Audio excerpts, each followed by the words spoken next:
Shri Sharda school news ચેનલની અંદર આપનું હાર્દિક સ્વાગત છે. રજૂ થાય છે પ્રસંગ માધુરી. ટોમસ કૂપર અંગ્રેજી સાહિત્યના પ્રખર વિદ્વાન સંશોધક હતા. તેઓ અંગ્રેજીમાં શબ્દકોશ તૈયાર કરતા હતા અને લંડનમાં રહી તેમની આ સંશોધન યાત્રા ચાલતી હતી.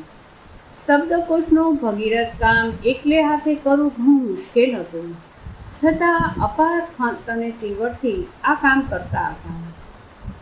8 વર્ષના કઠોર પરિશ્રમ પછી અંગ્રેજી ભાષાના શબ્દકોશનો લગભગ 2/3 ભાગ તૈયાર કર્યો.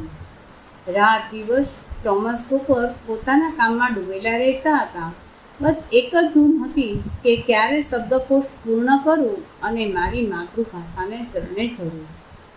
એકવાર ટોમસ કૂપરના પત્નીએ તેમને બજારમાંથી જરૂરી ચીજવસ્તુ લાવવાની યાદી આપી. ખાસ તાકીદ કરી કે સાંજે ઘેર પાછા ફરો ત્યારે આ બધું સાથે અવશ્ય લેતા આવજો. આમાંથી એકેય ચીજ ભૂલશો નહીં.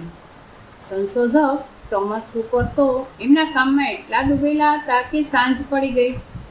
ઘેર પાછા ફરવાનો સમય થયો અને પેલી યાદી તો યાદ જ નહોતી આવી.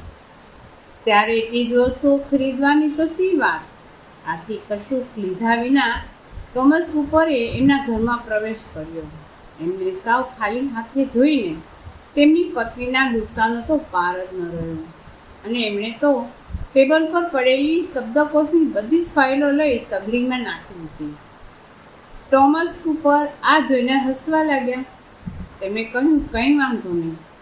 સારું થયું કે તે આ ફાઇલો સળગાવી દીધી, કારણ કે હું પોતે જ આ શબ્દકોશમાં હજુ વધુ વૃદ્ધિ કરવાનો ચાહતો હતો.